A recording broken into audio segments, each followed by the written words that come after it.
I like that your spark bird is Russell Crowe. Hello, I'm John Rossi. I'm a touring drummer with a passion for animal conservation.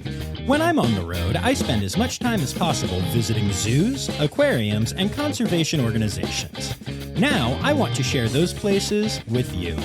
I'll be talking to keepers, vets, conservationists, anyone who can help me in my mission of connecting my people to animals through their people. Join me on my Rossifari. Hello, hello, hello, and welcome back to yet another podcast episode that is for the birds of the Rossifari podcast. I know, I hate myself too. Don't worry about it.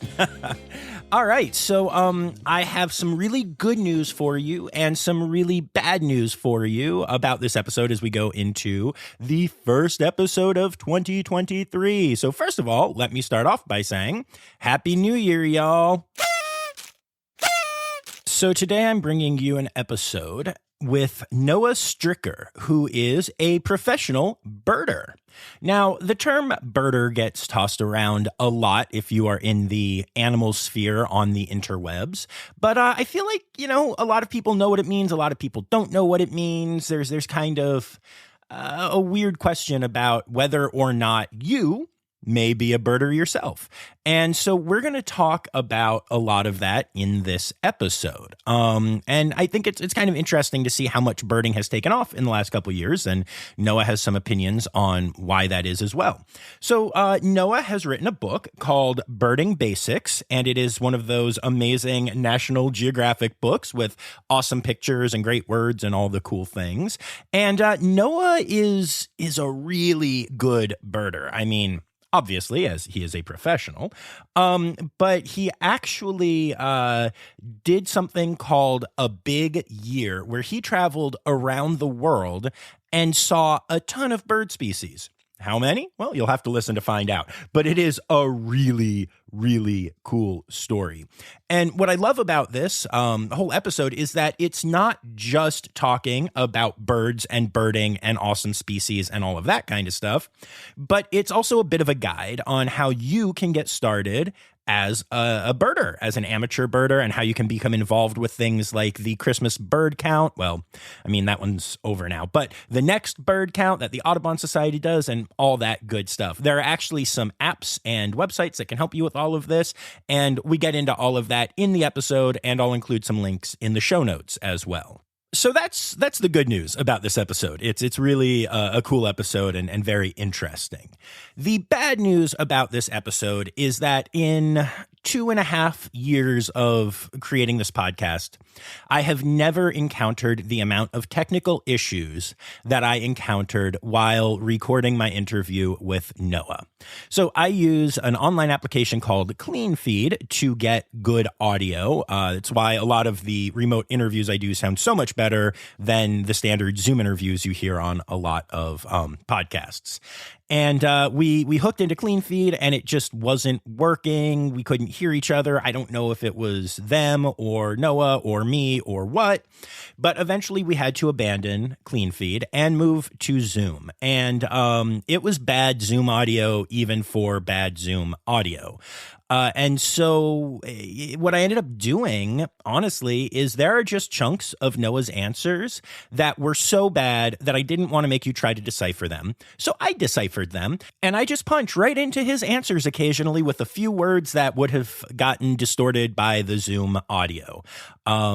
So you're occasionally going to hear me answering my own questions, but only for a couple of words. You're mostly going to hear Noah, and actually the audio that I kept in sounds really good. So I'm overall very pleased with this episode, like audio quality wise. It's just going to be a little weird to hear me butting in, but you'll figure it out. It's not hard. It makes a lot of sense. I have faith in the intellect of anyone and everyone who listens to this podcast. That was the path that I took. I won't go into all of the other technical details. I'm not giving you the full breakdown. Let's just say that of all the episodes that I have worked on, this was the one where I was literally like, I don't know if we're going to have an episode. And we do. And it's a good one. So I'm excited about that. Noah also had a hard out, and because of the tech issues, the interview only runs about a half hour long, but it's a really good half hour. hour with a lot of cool content. And Noah's a really cool guy with some really cool stories. So I'm excited to share all of those with you. And then after the interview, I'm going to have a little bit longer of an outro than I usually do because I want to share a little personal story about birding with y'all as well. So stay tuned after the interview for that.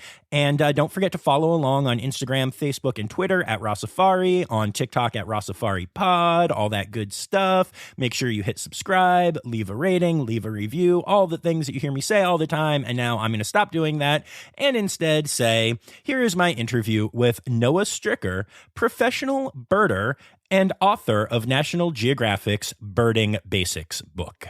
Yay, alliteration.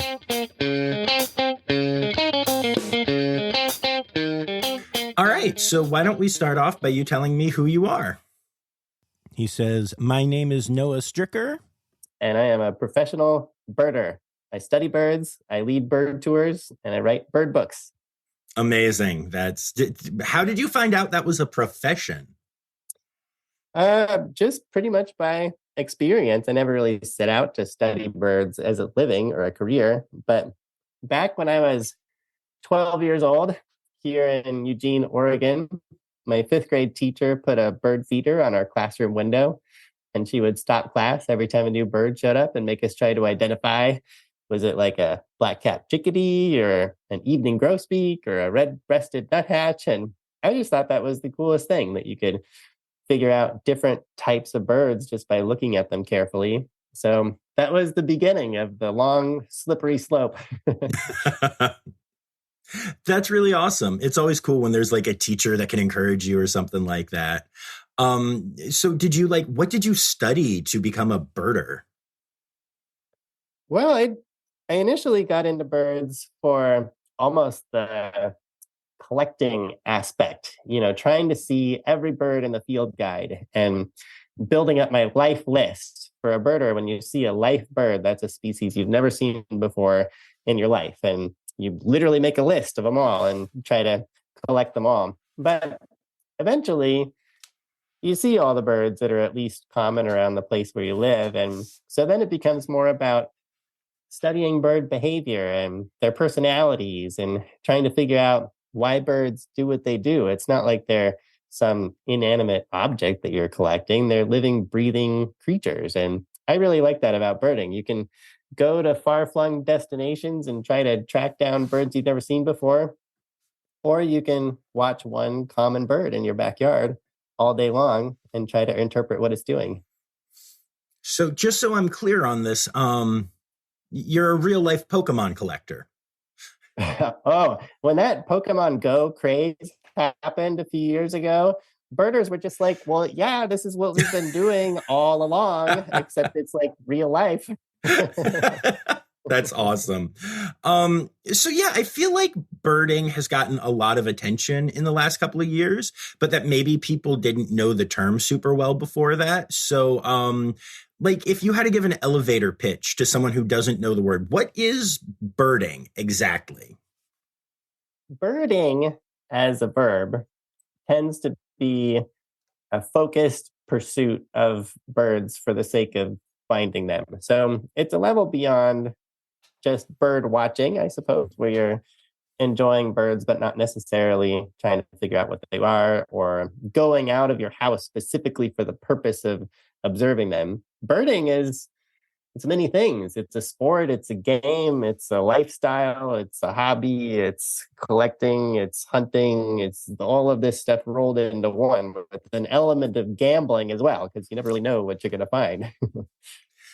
That's awesome. But I do want to clarify, when you say hunting, you're not bird hunting. You're hunting to find the species, not to then shoot the species. Just for my listeners, I just want to make sure they're not like, wait, what? Yeah, it's hunting without the ammunition involved. Perfect. I like it. So what's I don't even know if this is a real question, but do you have a favorite bird? Oh, I have spent many hours considering what my favorite bird might be. And I think out of all the birds in the world, my personal favorite is the turkey vulture. Nice. I don't That's know a if you good know one. turkey vultures. They're like the classic, like buzzard, people call them. They're a scavenger, so they eat dead animals. They're the bird that if you look in a cartoon and you see a bald-headed bird sitting on a cactus, like waiting for someone to die, that is a turkey vulture. But this is mostly because when I was in high school, there was this David Attenborough TV series called Life of Birds. And there's an episode of that TV show where Sir Attenborough goes out into this rainforest in Trinidad with a piece of old rotten beef and he buries it under some leaves on the forest floor. And then he backs off and starts muttering about vultures. And then they cut. And like 40 minutes later, this turkey vulture flies down through the canopy and goes right to the spot because it can smell the piece of dead meat from like 2 miles away and digs it up. And when I saw that on TV, I was just so inspired. I was like, that is the greatest bird feeding idea I've ever come across. So I had just got my driver's license.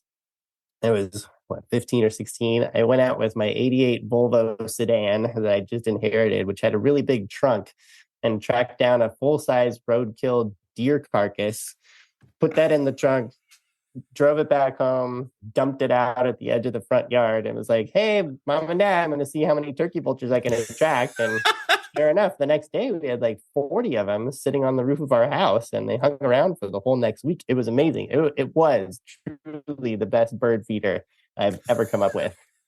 And I've loved turkey vultures ever since. That is incredible. And your parents just let you do that. Yeah, I think by that point they were used to bird hijinks from their bird obsessed son. That is amazing. My mother would not have allowed me to get away with that one. Just for the record. That wow, good for you. Good for you. Oh man, that's awesome. What is I know that there's a common term in birding, which is spark bird. Can you explain what a spark bird is? Yeah, generally a spark bird for a birder. It's the bird that you see almost unexpectedly when you're not even really a birder or paying attention to birds, that just grabs you in some way. It's extremely beautiful or um, comes into your life in an interesting way that you don't expect and resets your worldview. And suddenly you are aware of birds for the rest of your life and it changes your life. So that is a spark bird. For me, I don't know if I really have a particular spark bird. I suppose you could say that turkey vulture was like my spark bird for studying bird behavior in some ways. But some birders, it's like a sudden, like seeing the light kind of thing. Like, oh my gosh, I just saw a Blackburnian warbler and I am going to be a birder now forever because they are amazing. That is a spark bird. Nice. I think mine is a pied crow. I got to meet at a zoo and I liked birds well enough, but like I was the type of dude who would walk past the bird exhibits to go see mammals. And then I talked to Russell Crowe, the pied crow, and yeah, I just fell in love. And now birds are some of the animals I post the most on Instagram, and I always keep my eyes out. And yeah, it's cool how like one bird can just have that life-changing experience, you know? I like that your spark bird is Russell Crowe. It's very on brand for me. You wrote this book, Birding Basics, and it's a National Geographic book, which is like pretty darn cool. It's got to feel really good. And I know you've collaborated with them before and such. But tell me a little bit about what that process was like. Well, this book really came out of the pandemic over the last 2 or 3 years. There's been this huge surge of interest in birds because well, it was like the one thing that was not shut down. You could still go outside into nature and see things and interact. And so there's all of these people who have got interested in birds just in the past 2 or 3 years, which is this big positive to come out of the pandemic, which I think is really inspiring. And so this is really aimed at people who are just getting into birds for the first time and want to know all the ins and outs. It's a full length, full color guidebook starting from the very beginning. And then there's some meatier stuff in there as well that's that you might not think of initially, like how to pronounce the tricky to pronounce bird names in your field guide and what to wear, like what bird fashion is like out there. So there's a few topics scattered in there like that among the what kind of gear to get and how to find other birders, what how to contribute your sightings, etc. It's a beautiful book. I really love it. It's really great. What's it like working with Nat Geo, and how did you get involved with them? I first got involved with Nat Geo after I had done a big year of birding in 2015. So a big year is where you try to track down as many species of birds as you can in one calendar year. And it's popular. Birders will do big years in like their home county or their home city or their home state, maybe. If you're really crazy, maybe a whole country. Like in 2011, there was this Hollywood movie called The Big Year, starring Jack Black, Owen Wilson, and Steve Martin playing bird watchers. That's never Gonna happen again, as far as I know, but it was amazing that it came together that way. That was based on a true story. And in 2015, I did a big year, but worldwide. So no one had ever really done one that ambitiously before. And I set the world record for how many birds anyone has ever seen in 365 days. I tracked down 6,042 bird species, which is about 60% of all birds on Earth. So when I go home after the end of that year, I was like this birding machine after not taking a day off for an entire year in 41 countries around the world. And then got involved with Nat Geo and doing some book projects with them. And so one thing leads to another. That's amazing. And we clearly needed to talk a little bit more about your big year. So what inspired you to do that? How did you fund that? Tell me some stories from the road. Like, I'm a touring musician. I'm on the road all the time, and I cannot imagine what you just did. It was pretty cool because the way the big year came together was that there is a network of birders all over the world now. Birding has become a very international pursuit these days. So I was able to track down local bird nerds living in all of these far-flung places that I wanted to visit. Once I had put together an ideal route that I figured would get me the most species by connecting all the different habitats of the world over the course of the year.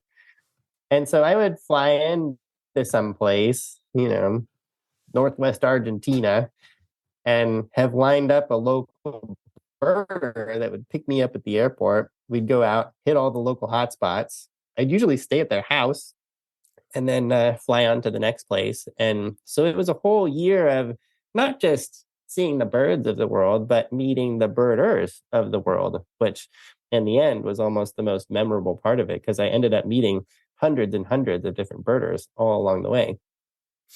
That's amazing. And that leads to a great question, which is, what is the birding community like? What are these people like? You use the term bird nerds, and I know from my animal experiences with people, nerd is a good word for it. I call myself one as well. But what is the community like? And is the community changing? Because I know that there was the whole black birders controversy and everything. It's time for Interrupting John. So just in case you don't know what I'm talking about when I talk about that, it's something also known as the Central Park bird watching incident. And this happened on the same day that George Floyd was arrested and murdered back in May of 2020. And it was a confrontation that occurred between Christian Cooper, who was a birder, who happened to be a black man, and Amy Cooper, unrelated, who was a white woman walking her dog without a leash illegally in Central Park in New York City, in a place known as the Ramble. And when the birder, Christian, asked that Amy leash her dog, she said no. And then Christian actually beckoned the dog towards him with a dog treat, and Amy freaked out, started yelling, "Don't you touch my dog," called 911, said that he was threatening her and her dog and all that stuff. And it was just another lovely illustration of the racism that our country has way too much of. And so from that, there were a bunch of people who decided to make a bigger push towards showing that there are people of color who are interested in things like STEM and bird watching and all that stuff. And there became the Black Birders movement, and they launched Black Birders Week, which is a week-long series of online events highlighting Black nature enthusiasts. And in reaction to all of that, people like Karina Newsom and Jason Ward and Danielle Bellany and other people came up with the idea of Black Birders Week, and just trying to normalize the idea of Black people in STEM fields. Crazy thought, right? But, sadly, something that we still need today. So, yeah, that is what I am referring to there. Okay, back to the interview. And I'm curious what your take on all of that is as well. It's hard to pin down these days who exactly a birder is, because, traditionally there was this stereotype that birders are older, retirees, pick up birding as a hobby, something to do when they have some disposable income and free time. But it's not really that way so much. Now, birders are all kinds of people because birds are everywhere. It doesn't really matter who you are or even where you're from. Anyone can get interested. And the availability of information and ability to connect with each other means that all kinds of people are getting into birds now. So there's lots of young birders out there as well, which I am really heartened to see. And not just in Western countries, but also in places like I found on my big year in the Philippines and Borneo and India. There's all these like bird clubs sprouting up in places where they never had before. So birders are a very international, cosmopolitan crowd, and they span the full range of all kinds of demographics and income levels and everything else you can imagine. That's really cool. I like how universal it is. It makes sense. They're out there and it's free, but that's really cool to hear. That's very cool. How much would you say of the birding community is interested in and involved in any type of like conservation? Well, I think that birding, which is not really a conservation-oriented activity at the outset, it's something fun for someone to do, is a gateway to conservation. So you can't really conserve something if you don't even know it exists. Once you learn that it exists, then you tend to start caring about it more. And so having armies of birders going out into the field that are fascinated by birds and want to see and experience more of them, I think is the prerequisite to having effective conservation now and in the future. And I think we're even already starting to see that people are caring more and more about not just birds, but the whole natural world around them. I think it's sort of poignant that just right now, as so many birds are facing kind of an uncertain future because of development and climate change and all the rest of the threats that they're facing these days, also at the same time, never have more people cared about them. So there are also really heartening, inspiring conservation success stories happening all over the world right now. Yeah, very cool. I like that. I like that a lot. So, assuming that some of my audience here will want to start to check out birding, other than by obviously buying Birding Basics, your latest book, what type of stuff do people need to get involved in? And, what kind of gear should they get? How should people get started? The great thing about birding is you don't need a lot to get started. In fact, technically speaking, you don't need anything at all. You just walk out your front door, see what birds are around. I do that almost every single morning, even now. That's my morning routine before breakfast, to do a few-minute walk around the yard and see what birds have flown in overnight. A couple things will really help you out, though, in terms of gear. Get a field guide that covers the birds of your area, at least on the statewide level, and has all the birds in it that are possible, not just some of them. And a good pair of binoculars. And by a good pair, I don't mean like the dusty antique ones that have been sitting in your grandparents' attic for the last 50 years. Binocular technology has really come a long way in the past couple of decades. And so if you get a newer pair, that will definitely help you out a lot, because you'll be able to actually see what you're looking at in the field. And that's not necessarily that expensive, like $200 or so can get you a nice, good, decent pair of binoculars. Binoculars and a field guide is all you really need to go out and get started. And and start trying to put names to the birds that you see. I think that you can appreciate birds without naming them all, and you can study bird behavior and find other ways of appreciating birds. But there is something to be said for knowing a name. It's just like meeting people. The first thing you ask is what their name is, and then you start asking where they're from and what they do. And the same is true for birds. So once you know them by name, then you can get on to all the other details as well. Nice. I like that. That's very cool. Are there any apps or any more like technology-based things that people are using for birding nowadays? He said, yes, there are a lot of birding apps available right now, and many of them are very useful to have downloaded to your phone. One app that I would recommend is called Merlin, Merlin. It's totally free. It's produced by the Cornell Lab of Ornithology. It includes a full field guide to North American birds, or you can even download extra packs for free and cover other parts of the world as well if you go traveling. About Merlin that makes it really neat is that it will also help you identify birds within the app. So it can ask you questions and narrow down what bird you're seeing, or you can give it a photo and it will identify the photo with like 95% accuracy, which is pretty incredible.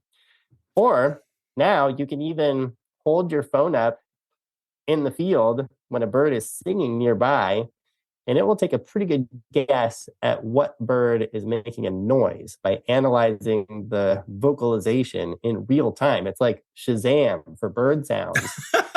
All of that is available within Merlin, and it's really fun to play around with. That's kind of amazing, actually. That's wow, that's special. I like that. When you're trying to figure out a bird's identity and you're not using Merlin where it just tells you, what it is.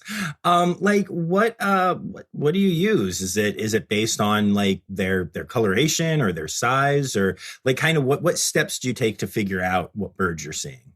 The best way to identify a bird is to work from the most general characteristics all the way down to the specific ones. So by general, I mean, like, first of all, which geographic region of the world are you in? And what season is it? And what behavior are you witnessing from the bird? And what habitat is it in?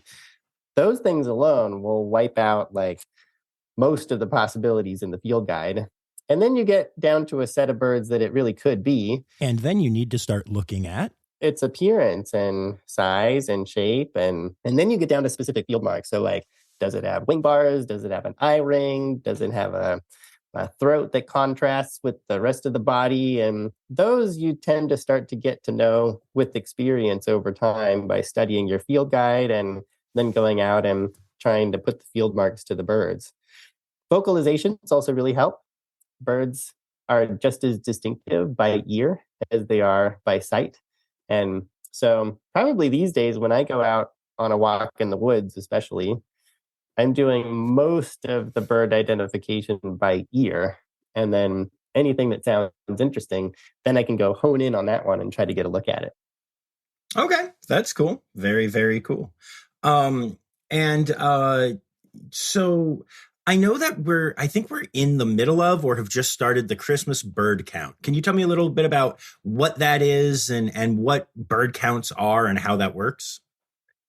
Yeah, the Christmas bird count season is well underway. It started on December 15th and it goes all the way through January 5th. The Christmas bird count is an annual event, usually organized by Audubon groups all over the US and Canada and beyond. Each count takes place on a certain day within a 15-mile wide circle. Christmas bird count circles are usually around cities or places where birders live nearby. And on the count day, you are assigned to a smaller area within that circle with a team, and you fan out for the day and try to count as many birds and identify them as you can, and then keep track of all the numbers of different species that you encounter. And then at the end of the day, all the teams get together for a countdown or a banquet or something like that and swap stories from the day and then add up all the data. And then the data goes into a Christmas bird count database that stretches back well more than 100 years. So it's become quite useful as a record of bird populations over time. For scientists and conservationists. So it's a fun event, and you're contributing to science at the same time. And it's also social. It's a good excuse to get out of doors at the coldest time of the year. That's really cool. I dig that. Do you think that stuff like that inspires people to get more involved in other citizen science projects? Yeah, for sure. Once you really get into birds, you'll also start coming across a website called ebird.com. You don't even have to be signed up to eBird to start using its features. You can just go right to the website. And what eBird is another database that many birders contribute to every day, not just on a particular count day. And over time, it's accumulated, I don't know how many millions or billions of sightings all over the world. And the website lets you analyze those sightings any way you want. So you can make a map of a particular species in an area and see where it's been seen. You can see who the top birders are in any particular region of the world. You can see photos that have been posted and audio recordings. You can just get the info on where birds have been found. And then once you really get into it, you can start adding your own sightings as well. And it's all vetted by volunteer reviewers who, filter out the sightings that might not be so accurate. And so it's also become very useful for scientists. I think the coolest thing that eBird has done is use the data to make animated range maps of bird species throughout the course of a year. So you can see a map of where birds are month by month throughout the year and actually watch them move around on the map as birds naturally migrate, mostly in the spring and the fall. It's just almost hypnotizing to watch. That's really, really cool. I like that a lot. I know that recently, and I'm sorry, I'm blanking on what they were, but there have been like multiple reports, confirmed reports of like sightings of birds just thousands of miles away from where they're supposed to be, like in the wrong country, stuff like that. I have a Zoo News episode that I do every Friday, and I've reported on that a couple of times now. What are your thoughts on that? What is the scientific community and birder community thinking about that? And, tell me things. Well, birds that show up outside of their normal range are called vagrants. And vagrants are very exciting to birders because it means you get a chance to see a bird that you wouldn't normally see unless you travel to where it normally lives, which for something like a stellar sea eagle might not be visible unless you go to Siberia or something. But there was a sea eagle that showed up on the northeast coast of the US just this past year, and it was like the bird celebrity of the year. People were flying thousands of miles just to go try to see this one misplaced sea eagle because it was in a place where people could find it. And there are bird alerts now. They tend to be on WhatsApp groups among birders. So you can get literally up to the second reports when birds like that show up and all the details, and then try to go out there and see it yourself, because it's pretty crazy that when one individual bird shows up, you can then go back out there the next day and have a pretty good chance of tracking down that same bird. They are rather more predictable than you might think. And so it's always a good opportunity to add another one to your life list. That's awesome. Is there a downside to that, though? Is there a risk of too many people coming out or creating like issues for the animal? Or is the birding community very aware of that? I think the birding community is pretty aware of disturbance to birds and birds in usual places. Almost too self-aware sometimes, but you can have big birder jams around staked out rarities. And in some cases, people get a little too close, but then other birders will back them off. And there's all these subtleties to the ethics of trying to go see a staked out rarity. But for the most part, I think birders are very, very generous, very sharing, very respectful of the birds that they're trying to see, and just enjoy when there's an opportunity to see something that is very unusual. Wow, that's really cool. It's nice that the community's so like into self-policing. I really dig that. I think that's important. I think I could see that as being the downside of this. You know, I remember going back to Pokemon Go when it first took off. I was playing a gig in Raleigh, North Carolina, and a Snorlax was found. And literally hundreds of people took to the streets, and they were like running into each other. It was in this park, and it was problematic. There were too many people there. Kids were like getting separated from their parents. It was a whole thing. Oh my gosh. For an imaginary Snorlax, yes. And I say that fully aware of the fact that I was also, you know, in the park and trying to get the Snorlax. That's amazing. Yeah, it's cool when people can come together. I love the idea of like, as birding continues to grow, and especially with technology making it maybe a little more accessible for people, I love the idea that someday there might be that much excitement about, you know, actual animals that actually matter in the real world. That's a beautiful thought. I love the idea of people flying to see a Steller sea eagle. That's gorgeous, you know? Yeah. Yeah. The most birders I have ever seen in one spot looking at one bird was a few years ago in northern Ohio. The spring migration there is phenomenal because in mid-May, migratory songbirds stack up against the southern shoreline of Lake Erie and wait for good weather to make the crossing of the Great Lake. And you can see lots of warblers, especially on a good day. And a rare warbler called a Kirtland's warbler was discovered. Because it happened to fall in the middle of a birding festival that week, there were thousands of birders in the area.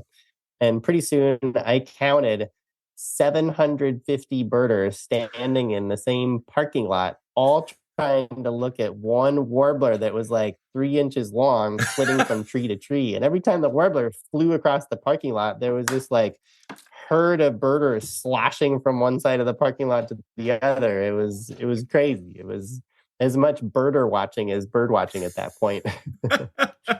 Man, that's awesome. That's such a great story.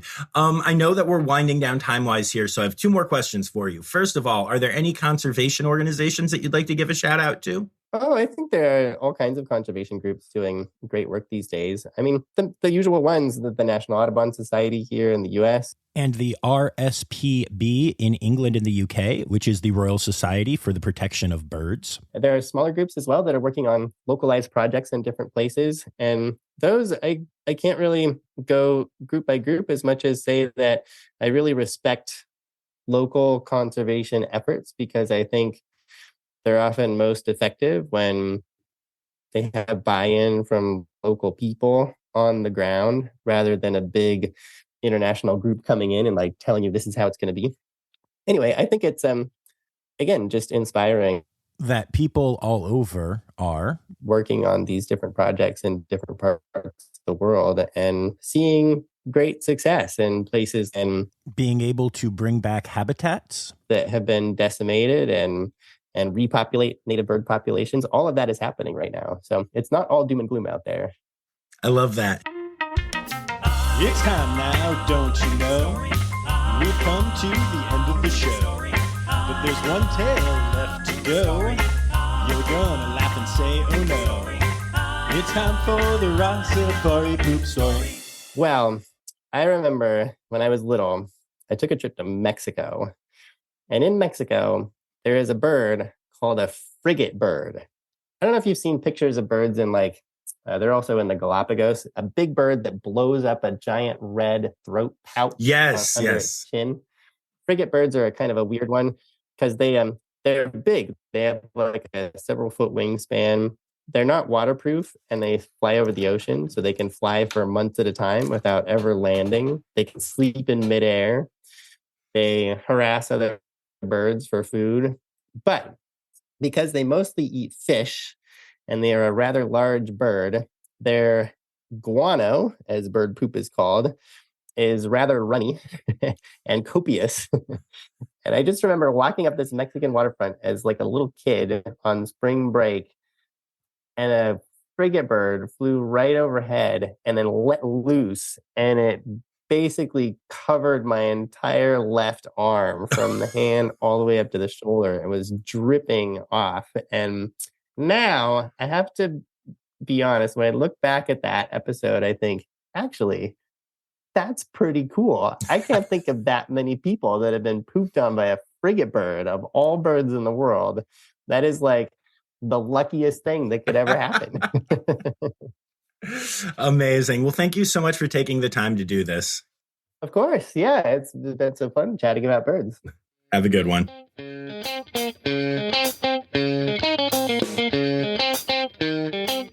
All right, so there you have it, folks. An awesome interview with an awesome birder, and I hope it inspires you to maybe head outside and take a look at the birds that live in your area and maybe get to know them a little bit better. It's pretty cool to think, I mean, this is obviously a podcast that is focused on mostly zoos and aquariums, and it is very cool to go to those places and to see animals. But, we have a large free zoo right outside, and it's got a heck of a cool aviary, and its name is Nature. God, that was cheesy, but I like it.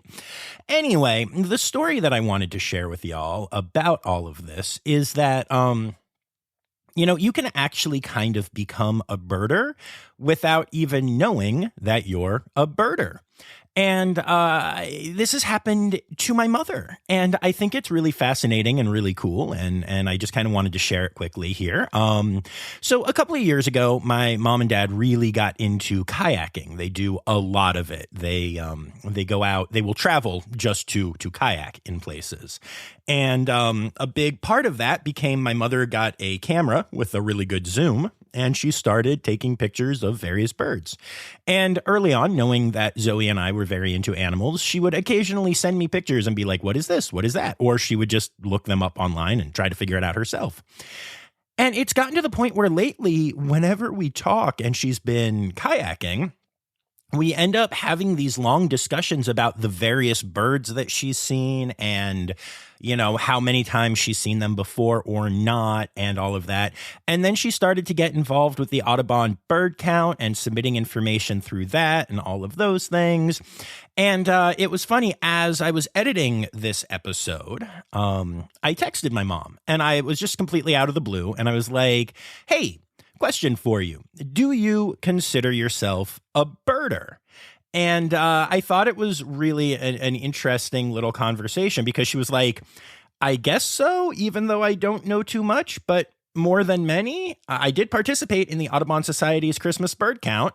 And I was like, yeah, that's cool. You're a birder. Yay. And talked to her about this interview a little bit and told her to listen. She was telling me how even, little things like, she said, I'm certainly not an expert, but I learn more every day. I recently bought a bird feeder that you put whole peanuts in, and you cannot believe some of the guests we have had at the feeder. They clean out the feeder in about a day. It's amazing to see little birds like the tufted titmouse sticking entire peanuts in their mouth and swallowing it, shell and all. And I just love that. I love that birds bring my mom such joy, and she found this great connection to nature. And that because, I love animals so much, it's now become a cool part of our relationship as well, which is, meaningful. And it just kind of happened by being out there and seeing the things. And that, I think, is the coolest thing about birding. Whether you consider yourself a professional birder like Noah, or an amateur birder like my mom, or maybe, aren't even sure if you are one or not like my mom, or you're someone like me who doesn't put in that time as much, but also whenever I am out in nature, I'm like, ooh, burb, and try to figure out what it is. This is something for everyone. And I think that's really, really cool. So yeah, I hope that y'all are inspired by this episode a little bit, and maybe you can start talking to your friends about what birds you've seen. This is why I don't have any friends. No, I'm kidding. So yeah, if this is something that you're interested in pursuing further, check out the show notes, check out Noah's book, and let me know on social media that you're starting to look into birding, or that you've gotten into birding, or whatever the case may be. I'd love to hear some more cool birding stories. And I'll be back on Friday with this next week's Zoo News, which I will be recording in Phoenix, Arizona. So that's exciting. exciting. I will talk to you all then. And until then, remember, friends, the word credits backwards is Steiderk. The Rossifari podcast is produced, hosted, and engineered by John Rossi. Editing and fact-checking by John and Dr. Zoe Vesley Gross. Our theme song is Sevens by Nathan Burke, performed by Nathan and John. Interrupting John theme and additional voices by Taylor Isaac Gray. You can reach John directly on Instagram and Facebook at Rossifari or by email at rossifaripod@gmail.com. Rossifari is part of the Daydreamer Media Network. Now, stop listening to me and go visit a zoo.